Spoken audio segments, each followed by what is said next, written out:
ഈ അധികം ചിത്രങ്ങളിൽ മകനായിട്ട് അഭിനയിച്ചില്ലെങ്കിലും ലാലിനെയാണ്. അത് ഇന്നൊരു വേഷം എന്നുള്ള രീതിയിലേക്ക് ഓർത്തെടുക്കുന്നൊരു കഥാപാത്രം ഉണ്ടോ? ഈ അച്ഛൻ അല്ലെങ്കിൽ അച്ഛനെ പോലെയുള്ള കഥാപാത്രങ്ങളിൽ കുറേ പല പത്രക്കാർ എഴുതിയിട്ടുള്ളത് മധുവിന് അഭിനയം മടുത്തു എന്നടിച്ചിട്ടുണ്ട്. ഞാൻ തന്നെ കണ്ടിട്ടുണ്ട്. ഞാൻ പറഞ്ഞത് ഇങ്ങനെയുള്ള കഥാപാത്രങ്ങൾ ആവർത്തിച്ച് ചെയ്ത് എനിക്ക് മടുത്തു. ലൂസിഫറിലോട്ട് വിളിച്ചിട്ടുണ്ടായിരുന്നു, മധു സാറിനെ വിളിച്ചിട്ടുണ്ടായിരുന്നു എന്ന്. ലൂസിഫറിലാണ് ഞാൻ അഭിനയം നിർത്തിയത്. അതായത് അഭിനയിക്കാതെ അഭിനയം നിർത്തി. ഇവിടെ തന്നെ പൃഥ്വിരാജ് കഥയെല്ലാം ഞാൻ സമ്മതിച്ചതാണ്.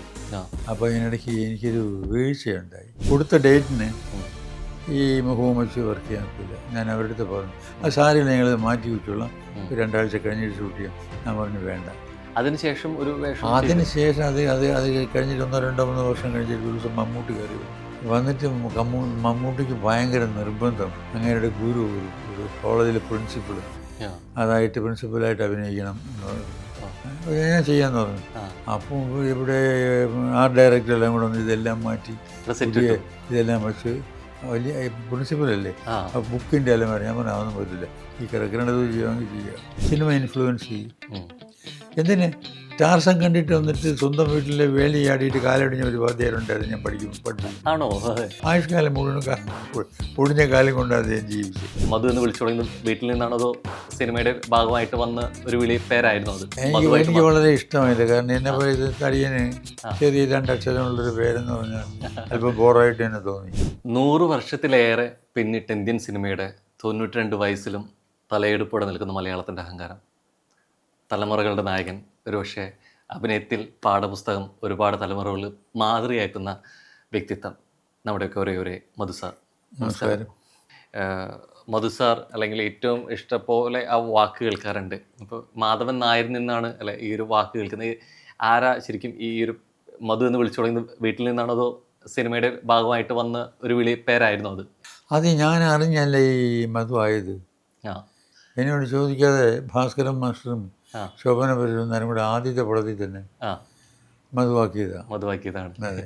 ഈ ആദ്യം കേട്ടപ്പോൾ ഒരു പ്രതികരണം എന്തായിരുന്നു? മാധവൻ നായർ അതുവരെ എനിക്ക് വളരെ ഇഷ്ടമായില്ല. കാരണം എന്നെ പോലെ ഇത് തടിയന് ചെറിയ 2 അക്ഷരമുള്ളൊരു പേരെന്ന് പറഞ്ഞാൽ അല്പം ബോറായിട്ട് തന്നെ തോന്നി.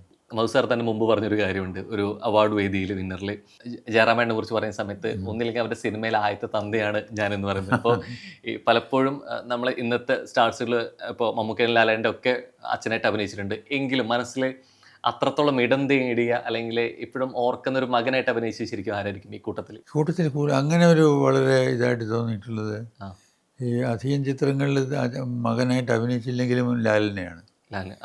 കുറച്ച് കൂടുതൽ അടുപ്പം തോന്നിയിട്ടുള്ളത്. അത് ഇന്നൊരു വേഷം എന്നുള്ള രീതിയിലേക്ക് ഓർത്തെടുക്കുന്നൊരു കഥാപാത്രം ഉണ്ടോ? ഒരു സിനിമയോ ഉണ്ടല്ലോ. എൻ്റെ സിനിമയുടെ പേരൊന്നും ഞാൻ ഓർക്കുന്നില്ല. 2-3 സിനിമകളുണ്ട്. ഇപ്പോൾ ഈ അച്ഛൻ അല്ലെങ്കിൽ അച്ഛനെ പോലെയുള്ള കഥാപാത്രങ്ങൾ കുറേ അധികം. ഈ പൊതുവെ ഒത്തിരി ഇഷ്ടം നേടിയിട്ടുള്ള അത്തരത്തിലൊരു സിനിമയായിരുന്നു നാടുവഴികൾ. അപ്പോൾ അതിലൊരു മാസ് പരിവേഷണമുണ്ട്. അച്ഛൻ എന്നുള്ള രീതിയിലേക്ക് അവിടെ എത്രത്തോളം നാടിന് ഏറ്റവും അനിവാര്യമായ അല്ലെങ്കിൽ അത്രത്തോളം പ്രിയപ്പെട്ടൊരു വ്യക്തിയാണെന്ന് പറയുന്നിടത്ത് കൂടി പോകുന്നുണ്ട്. അപ്പോൾ ഒരു എൻട്രി ആണെങ്കിലും അല്ലെങ്കിൽ ലാലേട്ടൻ ചെയ്തൊരു കഥാപാത്രമാണെന്നുള്ളതിലും. അപ്പം ഈ അത്തരം വേഷങ്ങളിലെ സ്വീകാര്യതയ്ക്ക് ശേഷം പിന്നീട് അവിടെ നിന്ന് ആവർത്തിച്ചിട്ടുണ്ടോ അത്തരം വേഷങ്ങളിൽ വരാനും അല്ലെങ്കിൽ സിനിമകളിൽ? അങ്ങനെ വന്നപ്പോഴാണ് ഞാൻ നിർത്തിയത്. കാരണം ഈ അച്ഛൻ എന്ന് പറയുന്നത് നേരത്തെ പറഞ്ഞ കഥകളിലെല്ലാം നാടുവാഴികൾ അത് ഇത് അങ്ങനെ കുറേ പടങ്ങളിൽ ഈ അച്ഛൻ്റേതായിട്ടുള്ള ഒരു വ്യക്തിത്വം ഉണ്ടായിരുന്നു, ഒരു കഥാപാത്രം ഉണ്ടായിരുന്നു. മറ്റതൊരു അച്ഛൻ്റെ ഒരു നല്ലയാൾ, അച്ഛൻ സ്നേഹിക്കുന്നയാൾ, എങ്ങനെയൊക്കെ അവസാനം ഈ വില്ലന്മാരെല്ലാം കൂടി അച്ഛനെ അടിച്ചു കൊല്ലുകയോ അങ്ങനെ അല്ലെങ്കിൽ വേറെ എന്തെങ്കിലും കുഴപ്പം കാണിക്കുകയോ ചെയ്തിട്ട് പിന്നെ അവസാനം കയ്യടി വാങ്ങിക്കാൻ വേണ്ടി ഈ ഹീറോ മകൻ ഇറങ്ങി നടന്ന ആളുകളെല്ലാം തല്ലുകയും ജയിക്കുകയും പടം അവസാനിക്കുകയും ചെയ്യുന്ന ഒരു ഇത് വന്നപ്പോൾ അത് മോശമെന്നല്ല ഞാൻ പറയണം. അത് വീണ്ടും വീണ്ടും ചെയ്യുന്ന ഒരു ബോറായിട്ട് വന്നു. വീണ്ടും അത് അപ്പോൾ എനിക്കൊരുമാതിരി അത് ചെയ്ത് മടുത്തു. പല പത്രക്കാർ എഴുതിയിട്ടുള്ളത് മധുവിന് അഭിനയം മടുത്തു എന്നടിച്ചിട്ടുണ്ട്. ഞാൻ തന്നെ കണ്ടിട്ടുണ്ട്.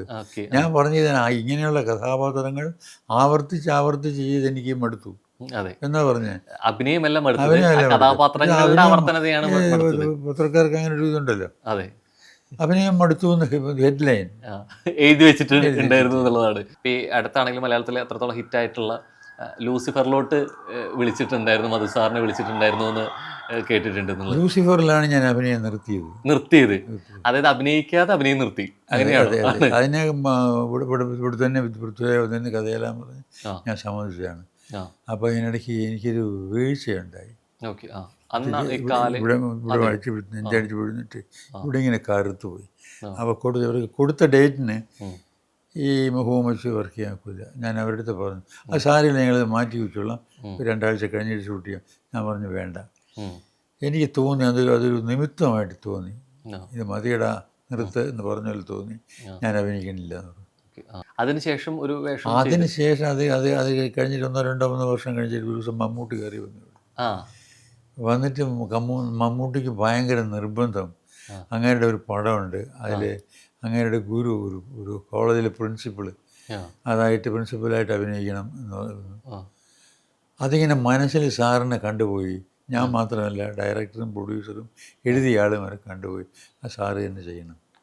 ഞാൻ അതിന് വേണ്ടി വരില്ല, ഇവിടെ വന്ന് ചെയ്തോളാന്ന് പറഞ്ഞു. കുറച്ചേ ഉള്ളൂ, 2-3 സീനേ ഉള്ളൂ, ഞാൻ ചെയ്യാമെന്ന് പറഞ്ഞു. അപ്പം ഇവിടെ ഡയറക്ടറെല്ലാം കൂടെ വന്ന് ഇതെല്ലാം മാറ്റി ഇതെല്ലാം വെച്ച് വലിയ പ്രിൻസിപ്പലല്ലേ, ആ ബുക്കിൻ്റെ എല്ലാം വരെ. ഞാൻ പറഞ്ഞു അതൊന്നും പറ്റില്ല, ഈ കിടക്കേണ്ടത് ചെയ്യുമെങ്കിൽ ചെയ്യുക, അല്ലെങ്കിൽ ഇവിടെ ചെയ്യണ്ട. ഇവിടെ ഒരു കണ്ണമ്പള്ളി ജംഗ്ഷനിൽ 3ാമത്തെ വീട്ടിൽ എങ്ങനെയോ ആരോ പറഞ്ഞ് ഇൻഫ്ലുവൻസ് ഇട്ടാൽ വീട്ടിൽ അവർ ഷൂട്ടിങ്ങിന് സമ്മതിച്ചു. ഈ കണ്ണമ്പള്ളി ജംഗ്ഷനിൽ 3rd ഹൗസ് പേട്ടയിലോട്ട് പോകുമ്പോൾ അവിടെ ഇതിന് അനുയോജ്യമായൊരു സ്ഥലം ഉണ്ടായിരുന്നു, ഇതിന് പറ്റുന്നൊരു സ്ഥലം എന്താ അവരല്ല സെറ്റപ്പ് ചെയ്താണെന്ന് തോന്നുന്നു. ആണല്ലേ? എന്നെ ഒരു ദിവസം വൈകിട്ട് 6 മണിക്ക് വിളിച്ചുകൊണ്ട് പോയി, 9 മണിക്ക് വർക്ക് കഴിഞ്ഞ് തിരിച്ചു വിടുകയും ചെയ്തു. അത്രയാണ് ഞാൻ അഭിനയിച്ചിട്ടുള്ളത്. ഏതായിരുന്നു സിനിമ? വണ്ണിന് വേണ്ടിയിട്ട്. അതെ അതെ, അത് മാത്രമേ ചെയ്തിട്ടുള്ളൂ. മമ്മൂക്ക വരെ പറയുന്നൊരു കാര്യമുണ്ട്, എൻ്റെ ലൈഫിലെ സൂപ്പർ സ്റ്റാർ എന്ന് പറയുന്നത് മധുസാറാണ്. അപ്പോൾ എപ്പോഴും ഒപ്പം അഭിനയിച്ച താരങ്ങൾ ഇപ്പോഴും മധുസാറിൻ്റെ കൂടെ അഭിനയിച്ചു എന്നുള്ളത് അത്രത്തോളം ഭാഗ്യത്തോടെയും അഭിമാനത്തോടും കൂടി പറയുമ്പോൾ, അങ്ങനെ ഒരാൾ മധുസാറിൻ്റെ ജീവിതത്തിലുണ്ടെങ്കിൽ അത് ആരായിരിക്കും? അല്ല എന്ന് പറയാൻ സാധിക്കുക. മമ്മൂട്ടി ആയിക്കോട്ടെ, മോഹൻലാൽ ആയിക്കോട്ടെ, അല്ലെങ്കിൽ സോമനോ സുകുമാരനോ ജയനോ ആകട്ടെ, ഇപ്പം എല്ലാവരും എന്നെ സംബന്ധിച്ചിടത്തോളം അതിലൊരു ഞങ്ങൾ വർക്ക് ചെയ്യുന്ന സമയത്ത് സത്യത്തിൽ വെറുതെ തൊണ്ടയ്ക്ക് മുകളിൽ പറയല്ല, ഒരു കുടുംബത്തിന് അംഗങ്ങളെ പോലെ എല്ലാവരും എന്നോട് പെരുമാറിയിട്ടുള്ളത്. ഇവരാരെങ്കിലും എന്നെക്കുറിച്ച്, അല്ലെങ്കിൽ ഞാൻ ആരെങ്കിലും കുറിച്ച് എന്തെങ്കിലും പരാതിയോ പരിഭവമോ കുറവോ ഒക്കെ പറഞ്ഞിട്ടുണ്ടോ? ഇല്ല. എന്തുകൊണ്ടോന്നോ, എനിക്ക് അങ്ങോട്ട് സ്നേഹിക്കാൻ സാധിച്ചുകൊണ്ടായിരിക്കാം എനിക്ക് ഇങ്ങോട്ട് സ്നേഹമേ കിട്ടിയിട്ടുള്ളൂ. ആരെയൊന്നും ഒരു തിരിച്ചൊരു അനുഭവം ഉണ്ടായിട്ടില്ല. ഈ കാലഘട്ടത്തിൽ ഈ പണ്ട് ആസ്വദിച്ച സിനിമകളെ വർഷങ്ങൾക്കും ഇപ്പുറം റിലീസ് ചെയ്യുന്ന ഒരു ട്രെൻഡ് നടക്കുന്നുണ്ട്. പല ചിത്രങ്ങളും നമ്മളന്ന് തിയേറ്ററിൽ ആഘോഷിച്ചത് അവരുടെ അച്ഛനമ്മമാരുടെ കാലഘട്ടത്തിൽ നിന്ന് മാറി, തലമുറകൾ മാറി, മക്കൾ തിയേറ്ററിൽ പോയി കാണാൻ കിട്ടുന്നൊരു അവസരം ഭയങ്കര അപൂർവമായിട്ട് അത് ആഘോഷിക്കപ്പെടുന്നുണ്ട്. അപ്പം സിനിമകൾ വീണ്ടും തിയേറ്ററിൽ വരുന്നൊരു കാര്യത്തെ, അല്ലെങ്കിൽ ആ കാലത്തെ എങ്ങനെ നോക്കി കാണുന്നത്? ശരി ഇല്ല, ആ കാലത്തെ എന്ന് പറഞ്ഞാൽ ഇപ്പോഴും രാമായണത്തിലെ മഹാഭാരതത്തിൽ ഒരു പോർഷൻ എടുത്ത് നമ്മൾ പടം എടുത്താൽ നന്നായിട്ട് എടുത്ത ആൾക്ക് ഇഷ്ടപ്പെടും അല്ലേ? അപ്പോൾ അതുപോലെ ഒരു നല്ല കഥകളാണെങ്കിൽ രണ്ടാമത് പഴയ പടങ്ങൾ മുതുക്കി ഇറക്കാൻ നേരത്ത് ചില പടങ്ങൾ ഓടുന്നതിന് കാരണം ഇപ്പോഴും നമുക്കത് ആസ്വദിക്കാൻ സാധിക്കുമെന്നുള്ളതുകൊണ്ടാണ്, ഇല്ലേ? അതെ, അതാണ് റിപ്പീറ്റ് വാല്യൂ അതാണ് ഉണ്ട് എന്നുള്ള സംഭവമാണ്. ഈ ഇപ്പം മുൻപാണെന്നുണ്ടെങ്കിൽ ഇപ്പം സിനിമകൾ കഴിയുന്ന സമയത്ത് ഒരു സന്ദേശം ഉണ്ടായിരിക്കും, ഒരു മെസ്സേജിലൂടെ ആയിരിക്കും സിനിമ തീരുന്നത്. ഇപ്പം ഈ കാലഘട്ടത്തിലാണെങ്കിൽ പലപ്പോഴും സിനിമകൾ ഇതിനൊരു തുടർച്ചയുണ്ട് എന്ന് തോന്നിപ്പിക്കും വിധമാണ് സിനിമകൾ തീരുന്നത്. എവിടേക്കോ ഇതിനൊരു പൂർണ്ണത വരാത്ത പോലെ തോന്നാറുണ്ട്. ചിലപ്പോൾ അതിന് 2ാം ഭാഗം വന്നേക്കാം, ഇനി വന്നില്ലെങ്കിൽ പോലും ഇതിനൊരു തുടർച്ചയുണ്ടെന്ന് തോന്നിപ്പിക്കാറുണ്ട്. അപ്പം ഈ സിനിമകൾ അതിൻ്റെ അവസാനം ഒരു സന്ദേശം നൽകണം, അല്ലെങ്കിൽ ആസ്വാദനത്തിൻ്റെ അപ്പുറത്തേക്ക് ഇങ്ങനൊരു മെസ്സേജ് കൊടുക്കണം എന്നാണ് ചിന്തിക്കുന്നത്, അല്ലെങ്കിൽ എന്താ സാറിന് തോന്നാറുള്ളത് കാണുമ്പോൾ? അല്ല, എല്ലാ കലയെയും കുറിച്ച് പറയാറുണ്ട്. ഈ ഹൃദയാഹ്ലാദകം കാവ്യം, ഹൃദയാഹ്ലാദകം കാവ്യം, ഞാൻ കാവ്യത്തിനെ കുറിച്ച് പറയാം. അത് തന്നെ കലയെക്കുറിച്ചും അത് തന്നെ പറയാം. അപ്പോൾ ഈ സഹൃദയൻ്റെ ഹൃദയത്തിനെ ആഹ്ലാദിപ്പിക്കാത്തത് കലയല്ല എന്ന് പറഞ്ഞില്ലെങ്കിലും അത് കലയാണ്, അതാണ് റിയൽ ഇത്. അപ്പോൾ ആ രീതിയിലുള്ളതല്ലാതെ വരുമ്പോൾ അതിനങ്ങനെ 2 കൈയും നീട്ടി സ്വീകരിക്കാൻ പറ്റില്ല, അല്ലേ? പിന്നെ ഇത് സിനിമയിലിങ്ങനെ ഇത് അറിയാതെ തന്നെ മനുഷ്യനകത്ത് നന്മകൾ ഉണ്ടാക്കാൻ സാധിക്കും, തിന്മകൾ ഉണ്ടാക്കാനും സാധിക്കും. സത്യമാണ്. കാരണം മനുഷ്യൻ്റെ അകത്ത് കിടക്കുന്ന സാധനമാണ്. സിനിമ ഇൻഫ്ലുവൻസ് ചെയ്യും. എന്തിന്? ടാർസം കണ്ടിട്ട് വന്നിട്ട് സ്വന്തം വീട്ടിലെ വേലി ആടിയിട്ട് കാലടിഞ്ഞ ഒരു വാദ്യാരുണ്ടായിരുന്നു, ഞാൻ പഠിപ്പിക്കും. ആണോ?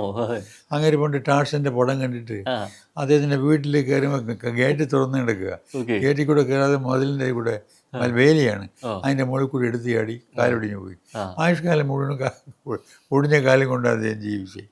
അയ്യോ, ആ. സിനിമ ഇൻഫ്ലുവൻസ് ചെയ്യില്ല എന്ന് പറയാൻ പറ്റില്ല. പറ്റില്ല. പക്ഷെ പലപ്പോഴും ഈ കാലഘട്ടത്തിൽ ഇപ്പോൾ മാർക്ക പോലുള്ള കുറേ സിനിമകൾ ഉണ്ടായിരുന്നു, കുറച്ച് വയലൻസ് ആയിട്ടുള്ള കുറേ സിനിമകൾ അടുപ്പിച്ച് വന്നിട്ടുണ്ടായിരുന്നു.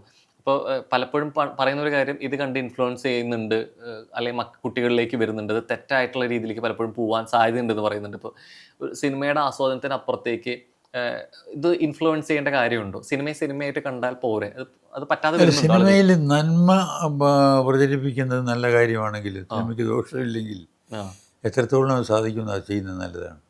ഓക്കെ. ആ, അത് ഈ സിനിമ കണ്ടുകൊണ്ടിരിക്കുമ്പോൾ ആ, ആരെങ്കിലും സിഗരറ്റ് വലിക്കുകയാണെങ്കിൽ താഴെ എഴുതി കാണിക്കുമല്ലോ പുകവലി മറ്റേതാണ്. ഉം. ഈ പറയുന്ന ഈ കാണിക്കുന്നവരുള്ള ദേഷ്യം 2 പുക കൂടുതൽ വലിക്കും.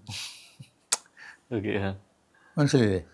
മദ്യപാനം ആരെങ്കിലും കുടിക്കുകയാണെങ്കിൽ നല്ലൊരു സീനായിരിക്കും, അപ്പോൾ തന്നെ എഴുതി കാണിക്കണേ മദ്യപാനം അതാണ്. ആ, അപ്പോൾ തോന്നി ഇപ്പം തന്നെ കിട്ടിയാൽ കുടിക്കാമെന്ന് തോന്നും, ഓക്കെ. ദേഷ്യം തോന്നും അതിനോട്.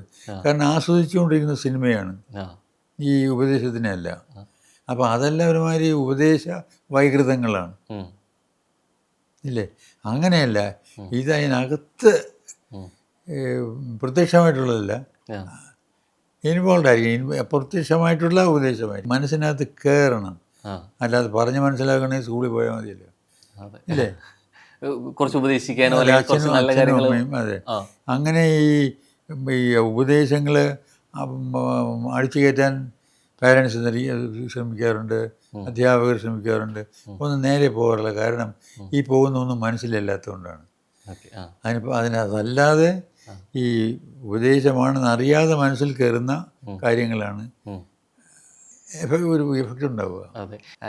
ഞാൻ ചോദിക്കാനും കാരണം കൊണ്ട് അതുകൊണ്ട്. അപ്പോൾ അതുപോലെ നിൽക്കുന്ന സമയത്ത് ഇപ്പോൾ ചില സമയത്ത് ഒരു കാലഘട്ടത്തിൽ മികച്ച സിനിമകൾ കൊടുത്തു, പലപ്പോഴും കുറേ കഴിയുന്ന സമയത്ത് ആ ഹിറ്റ് സംവിധായകരുടെ സിനിമകൾ വരുമ്പോൾ അതേ കാലത്തിനനുസരിച്ച് ആ സിനിമയിൽ മാറ്റം വന്നിട്ടില്ല, അല്ലെങ്കിൽ ആ സിനിമയ്ക്കൊപ്പം സഞ്ചരിക്കാൻ പറ്റുന്നില്ല എന്നുള്ള രീതിയിലേക്കുള്ള അഭിപ്രായങ്ങൾ വരാറുണ്ട്, അല്ലെങ്കിൽ ചിലപ്പോഴും അത് വിമർശനത്തിൻ്റെ രൂപത്തിൽ വരാറുണ്ട്.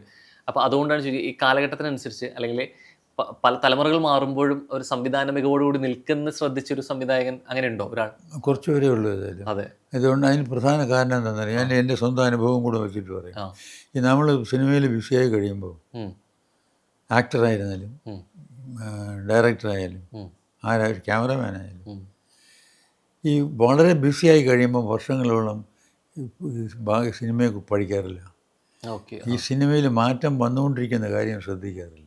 ഓ, ഓക്കെ. ആ, അപ്പോൾ നമ്മൾ സിനിമയിൽ ഇപ്പോൾ നമ്മളെപ്പോൾ എന്നാണോ സക്സസ്ഫുൾ ആയത്, ഉം, എന്നാണോ ബിസി ആയത്, ഉം. അവിടെ വെച്ച് നമ്മളെ പഠനം അവസാനിക്കുന്നു. നാം കൂടുതൽ പഠിക്കുന്നില്ല, പ്രവർത്തിക്കുന്നേ ഉള്ളൂ. ഓക്കെ. അങ്ങനെ ഒരു 10-15 വർഷം കഴിയുമ്പോൾ നമ്മൾ പഴഞ്ചനായിട്ട് മാറും. ഉണ്ട്. ആ. അത് നമ്മൾ ചെയ്തുകൊണ്ടിരിക്കുന്ന പ്രവൃത്തി തുറന്നുകൊണ്ടേയിരിക്കുന്നു എന്നുള്ള സാധനം. അതിലൊരു അപ്ഡേഷൻ വരികയോ അതെ, അതെ. മറ്റ് കൂടുതൽ കാര്യങ്ങൾ പഠിക്കാൻ ശ്രദ്ധിക്കുകയോ ചെയ്യുന്നില്ല എന്നുള്ള പ്രത്യേകിച്ച് കൂടുതൽ ഇത് ഈ സാഹിത്യത്തിൻ്റെ കാര്യത്തിൽ കൂടുതൽ പുസ്തകങ്ങൾ വായിക്കുക എന്ന് പറയുന്നില്ലേ, ആ. എത്ര വിഷയമാണെങ്കിലും ആ. മറ്റുള്ളവർ ചെയ്യുന്ന ഒരു പടമെങ്കിലും ഒരു ദിവസം കണ്ടിരിക്കണം. ആ. അങ്ങനെ കണ്ടിരിക്കണം. കണ്ടിരിക്കണം. ഇല്ല എന്നല്ലി പറയും പോലെ ആ. ഒരു 10-15 വർഷം ഡയറക്റ്റ് ചെയ്ത് കഴിയുമ്പോൾ ഉം. ഈ ഡയറക്ടറായിക്കോട്ടെ, എഴുത്തുകാരനായിട്ട് വേറെ ആരെങ്കിലും ആണെങ്കിൽ ഒഴഞ്ഞനാകും. അതെ. ഈ തലമുറയിലെ ഈ ജനറേഷനിലെ നടന്മാരിലെ കുറേയും കൂടി സാറിൻ്റെ ശ്രദ്ധ പിടിച്ചു പറ്റിയിട്ടുള്ളൊരു അല്ലെങ്കിൽ കഥാപാത്രമോ അല്ലെങ്കിൽ ഒരു നടനോ നടി ആരായിരിക്കും? അങ്ങനെ ഇല്ല, നമ്മുടെ മലയാളത്തിലാണെങ്കിൽ ധാരാളം പേരുണ്ട്. ആ. ഇപ്പോൾ മോഹൻലാലുണ്ട്, മമ്മൂട്ടിയുണ്ട്. അല്ല, ഇപ്പോഴത്തെ കുട്ടികൾ യുവതാരങ്ങളിലാണെങ്കിൽ യുവതാരങ്ങൾ പലരുമുണ്ട്. ആ. ഇപ്പോൾ ഫഹദ് ഫാസിൽ തൊട്ട് ആ. ആരെയോ പേര് പറയാൻ പിന്നീട് ആക്കിയിട്ട് ഫാസിൽ, അതിനുശേഷമുള്ള എന്തിനു പേര് പറയാൻ നേരത്തെ എല്ലാവരും കൂടെ വരണം, അതിൽ കുഴപ്പം അല്ലേ? ഒരുമിച്ചാണ് വരുന്നത്. അതെ, എല്ലാവരും നല്ല നല്ല ആർട്ടിസ്റ്റാണ്, ചെറുപ്പക്കാരെല്ലാവരും തന്നെ, മോശമായിട്ട് ആരില്ല. മറ്റേ മമ്മൂട്ടിൻ്റെ മകനുണ്ടല്ലോ, ദുൽഖർ, നല്ല ആർട്ടിസ്റ്റാണ്. പിന്നെ എല്ലാവരും പൊതുവെ കാരണം അവരിതെല്ലാം കണ്ട് പഠിച്ചു വരുന്നവരല്ലേ. അതെ.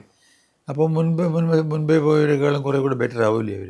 അതെ അതെ ഉണ്ട്. അതായത് കുറെ കൂടെ നേരത്തെ പറഞ്ഞ പോലെ പഠിക്കാൻ അതെ പറ്റുന്നുണ്ട്. അതിന് നമ്മൾ സമയം ചെലവഴിക്കുക, അതിനൊരു ആഗ്രഹം പ്രകടിപ്പിക്കുക എന്നുള്ളതാണ്. അവരിതെല്ലാം കണ്ട് പഠിച്ചിട്ട് ആഗ്രഹം കൊണ്ടാണല്ലോ സിനിമയിൽ വരുന്നത്. അതെ സിനിമയിലുള്ള ആഗ്രഹം കൊണ്ടാണല്ലോ കാണാൻ പോകുന്നത്. അതെ കാണാൻ പോകുമ്പോൾ ഇതൊക്കെ കണ്ടിട്ട് അവർ പലരും അറിവ് സമ്പാദിച്ചു കഴിഞ്ഞു, അവരറിയാതെ തന്നെ. അതെ ഈ അറിവുമായിട്ട് അവർ വർക്ക് ചെയ്യാൻ വരണത്. ഉണ്ട് അപ്പോൾ കഴിഞ്ഞ തലമുറയെക്കാളും അടുത്ത തലമുറ നന്നായിരിക്കും ചെയ്യും എന്നുള്ളതാണ്. ഇത് കുറെ കൂടി പഠിക്കാനുള്ള മാർഗങ്ങൾ കൂടുതലാണ്, നമ്മൾ അതിന് തയ്യാറാവുക എന്നുള്ളത് കൂടിയാണ് കാര്യം എന്നുള്ളത്. പിന്നെ ഇത് കുറേ കുറഞ്ഞ് ഫെയിൽ ഔട്ട് ചെയ്യാൻ കാരണം ഞാൻ ഈ പറഞ്ഞതാണ്. കുറേ കഴിയുമ്പോൾ അവർ ഈ പഠനം നിർത്തിയിട്ട് തൻ്റെ വർക്കും തൻ്റെ സിനിമയും മാത്രമാകും. ഉണ്ട്. അങ്ങനെ കുറേ വർഷം കഴിയുമ്പോൾ പഴഞ്ചനാകും. ഇത് അങ്ങനെ കൂടുതൽ അതിലോട്ട് ഫോക്കസ് ചെയ്യുന്നത് സിനിമകൾ കൂടുതൽ ചെയ്യണമെന്നുള്ള ആഗ്രഹത്തോണ്ടായിരിക്കുമോ, അല്ലെങ്കിൽ പണമാണോ അവിടെ ഒരു മാനദണ്ഡം ഉണ്ടാവുന്നത്? എന്താ തോന്നുന്നത്? കുറെ കൂടി അതിനെ ഇല്ല, that depends on the person. ചിലർക്ക് അഭിനയത്തിലുള്ള ആഗ്രഹം കുറയണമെന്നില്ല, വർക്കിലുള്ള താല്പര്യവും അതിലുള്ള ആഗ്രഹവും കുറയണമെന്നില്ല. പക്ഷെ ചിലർക്ക് ഈ പൈസയുടെ കാര്യത്തിൽ വളരെ നിർബന്ധമാണ്. പലിശ കിട്ടണം, കൂടുതൽ കിട്ടണം എന്നുള്ള ആഗ്രഹമുള്ളവരുണ്ട്. പലിശയില്ലെങ്കിൽ വർക്ക് ചെയ്യാതെ ഇരിക്കുന്നവരുണ്ട്. അതിന് പല കാരണങ്ങളുണ്ടാവും. ചിലർ ജന്മനാൽ തന്നെ ഈ പൈസയ്ക്ക് വലിയ ആഗ്രഹമുള്ളവരായിരിക്കും. ചിലർ വരുന്ന കാര്യത്തിൽ പലരും ഇതുപോലെ കിട്ടാനുള്ള പൈസ കിട്ടാതെ വന്നിട്ടുള്ളവരുണ്ട്. അവർ വളരെ മനഃപൂർവ്വമായി കയറും. അതെ, അങ്ങനെ ദുരനുഭവം ഉണ്ടാവുമ്പോൾ അത് മനസ്സിൽ നിൽക്കും. അതെ, ചെയ്യാന്നുള്ളൊരു സംഭവം അതിൻ്റെ ഒപ്പം നടക്കുന്നുണ്ട്. അവരുടെ വലിയ ശക്തമല്ലാത്ത കാലത്ത് കൊടുക്കാന്ന് പറഞ്ഞാൽ കാശ് കൊടുക്കാത്തവരുണ്ടാവും. പിന്നെ അവർ ആളായി കഴിയുമ്പോൾ അവരുടെ കാശ് മുഴുവൻ കിട്ടിക്കഴിഞ്ഞ് പണം ഫിനിഷ് ചെയ്യും. ശരിക്കും ആദ്യ സിനിമയുടെ പ്രതിഫലം എത്രയായിരുന്നു?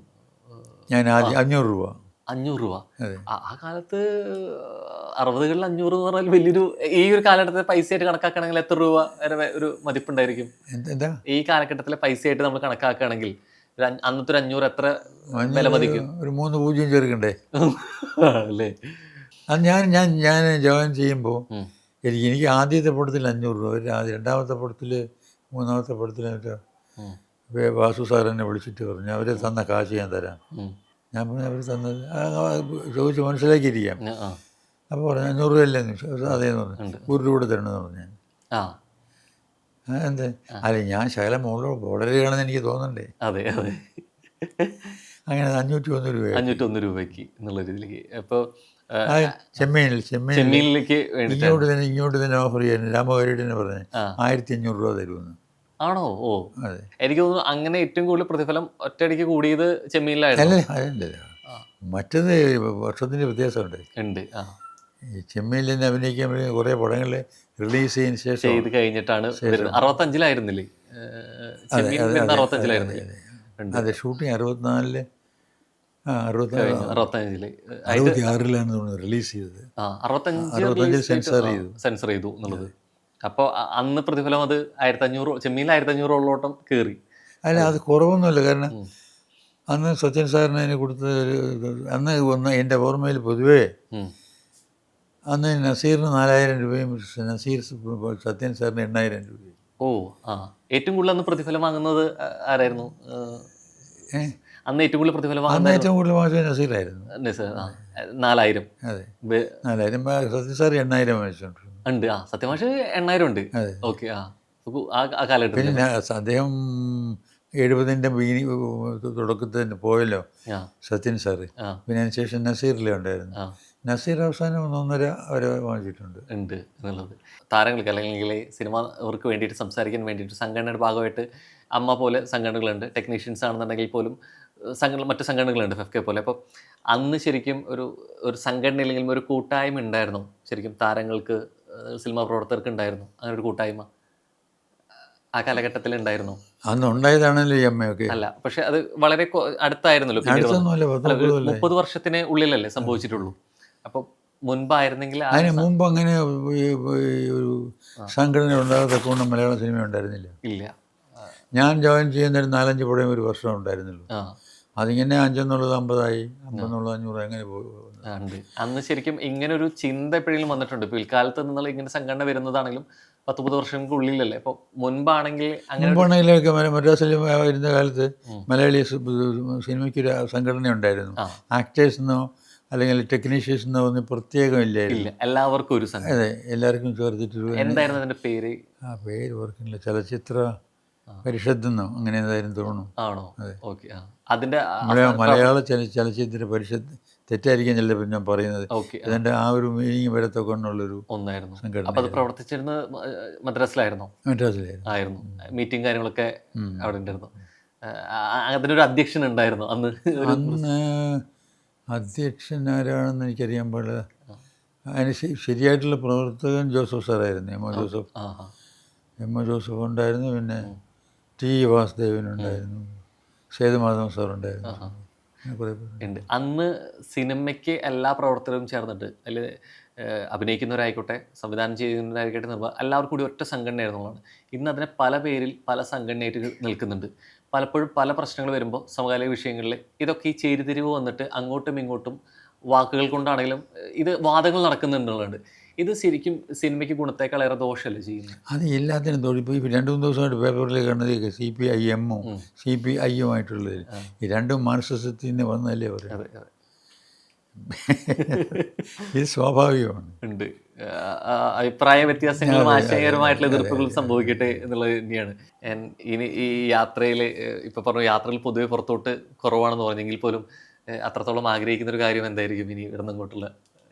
ഇല്ല, ഇപ്പം യാത്ര ചെയ്യാൻ സമയം ഞാൻ അവിടെ 3 പേപ്പർ എടുക്കണില്ലേ, ഇനി വേണം വായിക്കാൻ. രാത്രിയാണ് സമയം. ഈ രാവിലെ എണീറ്റിട്ട് ഇതുപോലെ നിങ്ങളെ പോലെ ആരെങ്കിലുമൊക്കെ വന്നുകൊണ്ടിരിക്കും, ഉണ്ടായിരിക്കും. അവിടെ മനോരമയാണ് വായിക്കാൻ തുടങ്ങി. അതിൻ്റെ ഒരു 4 പേജ് വായിച്ചിട്ട് അത് അങ്ങനെ തന്നെ മടക്കി വെച്ചിട്ടുണ്ട്, ഇന്ന് രാത്രി വായിക്കാൻ. മറ്റേ 2 പത്രങ്ങളും അങ്ങനെ വെറുതെ തൊടാതെ കിടപ്പുണ്ട്, അതും രാത്രി വായിക്കും. സമയം രാത്രി 11 മണി ആയിട്ടുണ്ട്. പക്ഷേ ഈ വായനയിലേക്ക് ഇനി പോവാ. അതെ അതെ, അത് കഴിഞ്ഞിട്ട് സിനിമ കാണുക. ഇനി സിനിമയിലേക്ക് കിടക്കുന്നേ ഉള്ളൂ. ഇപ്പം ഇപ്പോഴും ഈ രാത്രിയിൽ കുറെ കൂടി സമയം ചെലവഴിക്കും, നൈറ്റ് പേഴ്സൺ ആയിട്ട് നിൽക്കുക എന്നുള്ള ശീലങ്ങൾ അപ്പോഴേ എനിക്ക് എൻ്റെ സമയം കിട്ടുള്ളൂ. ഉണ്ട്. കാരണം ഞാൻ ഈ മദ്രാസിലായിരുന്നല്ലേ ഞങ്ങളുടെ ഷൂട്ട് ചെയ്യും, പിന്നെ ഒട്ടുമുക്കാലും.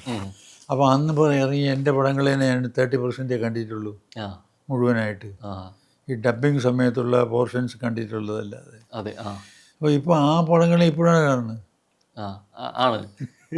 ഫാമിലിയുടെ കാര്യത്തിൽ നോക്കുകയാണെന്നുണ്ടെങ്കിൽ അപ്പച്ചനും രാഷ്ട്രീയമുണ്ട്, തിരുവനന്തപുരത്തിൻ്റെ മേയറായിരുന്നു. അപ്പോൾ സ്വാഭാവികമായിട്ട് എന്നുള്ള രീതിയിലേക്ക് ഒരു രാഷ്ട്രീയ ചായവോ അല്ലെങ്കിൽ ഒരു പൊതുപ്രവർത്തനമോ എവിടെയൊക്കെയോ സിനിമയ്ക്ക് മുമ്പ് മനസ്സിലുണ്ടായിരുന്നോ? ഉണ്ടായിരുന്നില്ല. എനിക്ക് നാടകമൊന്നും സിനിമയെന്നോ മറ്റൊന്നെങ്കിലും എന്നുള്ളതല്ല. എനിക്ക് ഇൻട്രസ്റ്റ് ഉണ്ടായതന്ന് ഏറ്റവും എന്തുകൊണ്ട് ഇതിനകത്തൊന്ന് ചാടിയെന്ന് പറഞ്ഞാൽ ഈ അഭിനയത്തോടുള്ള കമ്പമായിരുന്നു. അത് നാടകമായിരുന്നാലും സിനിമയായിരുന്നാലും അഭിനയം തന്നെയല്ലേ ഇല്ലേ. അപ്പോൾ അഭിനയിക്കാൻ സാധിക്കുക എന്നുള്ളതായിരുന്നു നമ്മുടെ മോഹം. അതിന് ശേഷം പിന്നെ ഉള്ളതെല്ലാം വന്നതിന് ശേഷം ഈ മാറ്റം എന്ന് പറഞ്ഞാൽ ഈ നടനായി, പിന്നെ സംവിധാനം ചെയ്തു, പിന്നെ പ്രൊഡ്യൂസ് ചെയ്തു, ഇതെല്ലാം അതിൽ വന്നിട്ടുള്ള മാറ്റമാണ്. പിന്നെ രാഷ്ട്രീയത്തിൻ്റെ കാര്യം പറഞ്ഞല്ലോ, നല്ല കാലത്തിന് കാര്യമായിട്ട് അങ്ങനെ ഒരു രാഷ്ട്രീയത്തിന് മനസ്സിൻ്റെ അകത്ത് രാഷ്ട്രീയം ഉണ്ടെന്ന വരിയിലും ഒരു പാർട്ടിയിൽ മെമ്പറാവുകയോ അല്ലെങ്കിൽ അതിനു വേണ്ടി പ്രവർത്തിക്കുകയോ ചെയ്തിട്ടില്ല. അതിന് പ്രധാന കാരണം എൻ്റെ അച്ഛൻ രാഷ്ട്രീയക്കാരൻ ആയിരുന്നു എന്നുള്ളതാണ്. അപ്പോൾ ഇതെന്താണെന്നുള്ള കുറേ മനസ്സിലാക്കി. അപ്പോൾ നമുക്ക് പറ്റിയല്ല എന്ന് ബോധ്യമായി. അതുകൊണ്ട് അങ്ങോട്ട് നോക്കിയതേ ഇല്ല. താരതമ്യേനെ ഇപ്പോൾ മലയാളത്തിൽ നിന്ന് അപ്പുറത്തേക്ക് ഇപ്പോൾ തമിഴിലോടോ തെലുങ്കിലോ പോകുന്ന സമയത്ത് ഈ താരാരാധന സിനിമയ്ക്ക് അപ്പുറത്തേക്ക് ഇവർ രാഷ്ട്രീയത്തിലോട്ട് വരുന്ന സമയത്ത് വളരെ വലിയൊരു സ്വീകാര്യത കണ്ടിട്ടുണ്ട്. നമ്മൾ മറ്റ് സ്റ്റേറ്റുകളിൽ നമ്മൾ അവരുടെയൊക്കെ മുഖ്യധാരയിലേക്ക് അവർ വരികയും മുഖ്യമന്ത്രി വരെ ആവുന്ന പദങ്ങളിലേക്ക് പോകുന്നുണ്ട്. കേരളത്തോട്ട് വരുമ്പോൾ ഈ താരാരാധനയ്ക്ക് അപ്പുറത്തേക്ക് ഇവർ രാഷ്ട്രീയത്തിലോട്ട് വരുന്ന സമയത്ത് ഇത് അവിടെ മാറ്റി നിർത്തപ്പെടാറുണ്ട്. എന്തുകൊണ്ടായിരിക്കും മലയാളികളുടെ ചിന്തത്തിൽ ഇന്ന് സാർ ചിന്തിച്ചിട്ടുണ്ട്? അല്ല, ഇവിടെ അങ്ങനെയല്ല. കാരണം അവിടെ വലിയ നമ്മുടെ കേരളത്തിനേക്കാളും വലിയ സ്റ്റേറ്റ്സാണ് എല്ലാം തന്നെ. അപ്പോൾ ഈ താരങ്ങൾ ദൂരെ നിന്നാണ് കാണുന്നത്. ഇവിടെ അങ്ങനെയല്ലേ. എങ്ങനെയായിരുന്നാലും കുറേ കഴിയുമ്പോൾ എല്ലാ ആർട്ടിസ്റ്റും തന്നെ ഒരു ഏതെങ്കിലും രീതിയിൽ ഈ പൊതുജനങ്ങളുമായിട്ടുള്ള അടുപ്പം കൂടുതലാണ്. ഷൂട്ടിങ്ങിനും അതിനൊക്കെ പോയി കഴിഞ്ഞിട്ട് മറ്റേതുപോലെ ആകാശത്ത് നിൽക്കുന്ന താരങ്ങളല്ല. അപ്പോൾ ഈ ആകാശത്ത് നിൽക്കുന്നതിനോട് ആരാധന കൂടും. ഇവിടെ സ്നേഹമുണ്ട്, ഇഷ്ടമുണ്ട്, താല്പര്യമുണ്ട്, പക്ഷെ ആരാധന ചുരുക്കമാണ്. കാരണം അറിവ് കൂടുതലായതുകൊണ്ട്. അതെ, ആ താരാരാധനയ്ക്ക് അപ്പുറത്തേക്ക് കുറേ കൂടി അത് വ്യക്തിപരമായിട്ട് അറിയാൻ ശ്രമിക്കുന്നു. മധു സാറിന് കുറേ കൂടി താല്പര്യം ഏതായിരുന്നു? ഒരു താരമായിട്ട് നിന്നിരുന്ന ഒരാളാണ്, ആ താരത്തിലായി നിൽക്കാനാണ്, അത് കുറേ കൂടി ഒരു മികച്ച നടനായിട്ട് ഒരു മനുഷ്യനായിട്ട് ആളുകളിലേക്ക് എത്തണം എന്നായിരുന്നു ആഗ്രഹം? കൂടുതൽ ഏതായിരുന്നു? ഇല്ല, മനുഷ്യനായിട്ട് എത്താനൊന്നും ശ്രമിച്ചില്ല ഞാൻ, കാരണം ഞാൻ മനുഷ്യനാണല്ലോ. അല്ല, ഞാൻ പറയുന്നത് കുറേ കൂടി അതെ, അതെ, വ്യക്തിത്വം അതെ, നമ്മളിലേക്ക്. അതെ. അപ്പോൾ അതിന് വന്ന് ഫീൽഡിൽ വന്ന് വർക്ക് ചെയ്ത് കഴിഞ്ഞതിന് ശേഷം ആ, അതിനകത്തുള്ള കാര്യങ്ങളെ ഞാൻ ചെയ്തിട്ടുള്ളൂ, ഓക്കെ. ആ, സിനിമയായിട്ട് ബന്ധപ്പെട്ട കാര്യങ്ങൾ. സാർ തന്നെ മുമ്പ് പറഞ്ഞിട്ടുള്ള കാര്യമുണ്ട്, ഈ അഭിനയമോഹം കാരണം ഞാൻ ഇമേജ് തകർത്തവനാണ് എന്നുള്ളൊരു വാക്ക് വെച്ചിട്ടുണ്ട്. അപ്പോൾ അഭിനയമോഹം കാരണം ഇമേജിനെ കുറിച്ച് ചിന്തിക്കാതെ വേഷങ്ങൾ ചെയ്തിട്ടുണ്ടെന്നുള്ളത്, എപ്പോൾ മുതലാണ് ഈ അഭിനയമോഹം നിൽക്കുമ്പോഴും ഇനി ഇത്തരം വേഷങ്ങൾ ചെയ്യേണ്ടതില്ല എന്നൊരു തീരുമാനം എടുത്തത് ശരിക്കും ഏതൊരു സമയത്തായിരുന്നു ഇത്? അങ്ങനെ വേണ്ടാന്ന്, ഇനി ഇങ്ങനെയുള്ള വേഷങ്ങൾ വേണ്ടാന്ന് പറഞ്ഞാൽ ഒരു വേഷവും വേണ്ടെന്ന് പറഞ്ഞിട്ടില്ല. ഇല്ല. അപ്പോൾ ഞാൻ നേരത്തെ ഒരു ആദ്യത്തെ ഒരു 5-6 വർഷം ഉം. ഈ കാമുകൻ, നിരാശനായ കാമുകനോ അല്ലെങ്കിൽ പാവപ്പെട്ട നല്ലവനായ മനുഷ്യനോ നല്ലത്. ആ, അതോ ഇതോ എല്ലാമായിട്ടൊരു ആളുകൾക്ക് ഇഷ്ടമുള്ള ആ, പാവം, നല്ലവൻ, ഉം, സ്നേഹമുള്ളവൻ നല്ല തോന്നുന്ന ക്യാരക്ടർ മാത്രം ഉം. ചെയ്തുകൊണ്ടിരുന്നപ്പോൾ അത് പോരല്ലോ, ഇത് അഭിനയത്തിൻ്റെ ഒരു ഒരു ഒരു 10-15% വരുന്ന കാര്യമല്ലേ. ഓക്കെ. ആ, അപ്പോൾ അതിനുശേഷം ഞാൻ തന്നെ അത് പൊളിക്കുകയായിരുന്നു. ഓക്കെ. ആ, നിങ്ങൾ കണ്ടു കാണുമെന്ന് അറിയാൻ പാടില്ല, നിങ്ങൾ പയ്യനാണ്. ആ. ഞാൻ ആദ്യം അങ്ങനെ കയറി ഡയറക്റ്റ് ചെയ്യാൻ തുടങ്ങി. ആ, ഇതിന് വേണ്ടി തന്നെ ഒരു കഥ എടുത്തിട്ട് ആ. ഒരു പരമ ബാഡ് ക്യാരക്ടറായിട്ട് ഞാൻ അഭിനയിച്ചു. പ്രിയയിലായിരുന്നു. പ്രിയയിൽ. ആ, അതിൽ ഞാൻ എൻ്റെ ഈ ഇമേജ് ബ്രേക്ക് ചെയ്യാൻ പലരും എന്നെ ഉപദേശിച്ചു, ഓക്കെ. ആഹാ. ഇൻക്ലൂഡിങ് എന്നെ ഇതിൻ്റെ കൊണ്ടുവന്ന ആളും ആ, കുറേ പുരോഗമന ചിന്ത ഉള്ളയാളുമായ രാമുകാരിയായിട്ട് വരെ പറഞ്ഞു, ആ, മധു, നിങ്ങൾക്കൊരു ഇമേജ് ഉണ്ട്, ആ, അത് വെച്ചിട്ട് ഈ ക്യാരക്ടർ എടുത്താൽ ശരിയാവില്ല. ഓക്കെ. ആ, അപ്പോൾ നമ്മൾ സാർ ആ ക്യാരക്ടർ ഒന്ന് പൊളിച്ച് കിട്ടാനാണ് ഞാനിത് അഭിനയിക്കുന്നത്. കാരണം എനിക്ക് അഭിനയിക്കണം, എനിക്ക് ചുമ്മാ ഈ ചുറ്റി ഓട്ടവും ആ, ഈ പ്രേമവും കരച്ചിലും കണ്ണീരും ആയിട്ട് കഴിയാൻ ഇഷ്ടമല്ല. എനിക്ക് നല്ല ക്യാരക്ടേഴ്സ് അഭിനയിക്കണം. അത് സത്യം പറഞ്ഞാൽ ഫലിച്ചു. അതെ. ഫലിച്ചെന്ന് പറഞ്ഞാൽ അതിന് ശേഷം കുറേ അധികം പടങ്ങൾ ഈ നോവൽസിനെ ബേസ് ചെയ്തിട്ടുണ്ടായിരുന്നു. ആസ്പദമാക്കിയിട്ട്. ഉണ്ടായിരുന്നല്ലോ. ഈ നോവൽസിലൊന്നും ഈ പ്രധാന കഥാപാത്രങ്ങൾ 100% ഈ സ്റ്റാർസ് അല്ല, ഓക്കെ. ആ, മനുഷ്യരാണ്, മനുഷ്യരാണ്. നല്ലവരാണ്. ആ, പക്ഷെ നല്ലവരാണെങ്കിൽ അവർക്കും കാണും വീക്ക്നെസ് അല്ലേ. അതെ. അങ്ങനെയുള്ള ക്യാരക്ടേഴ്സ് വന്നപ്പോൾ മിക്കവാറും എല്ലാത്തിനും എന്നെ തന്നെ വിളിച്ചു. അതെ. ആ, അതെ. എല്ലാ കാലവും സിനിമ നോക്കിക്കാണുന്ന ഒരു വ്യക്തിത്വം കൂടിയാണ്. അപ്പോൾ ഈ കാലഘട്ടത്തിലും അത്തരത്തിൽ സിനിമകൾ കാണാനാണ് കൂടുതലും. ഇപ്പോൾ സിനിമയാണെന്നുണ്ടെങ്കിലും നാടകമാണെന്നുണ്ടെങ്കിലും പുസ്തക വായനയാണെങ്കിലും കുറേ കൂടി താല്പര്യം ചെലുത്തുന്നുണ്ട്. ഈ സമയത്ത് ഏറ്റവും കൂടുതൽ ചിലവഴിക്കാൻ ആഗ്രഹിക്കുന്നത് ശരിക്കും എന്തിലാണ് കൂടുതലും? സിനിമ കാണുന്നതിലാണോ, വായനയിലാണോ?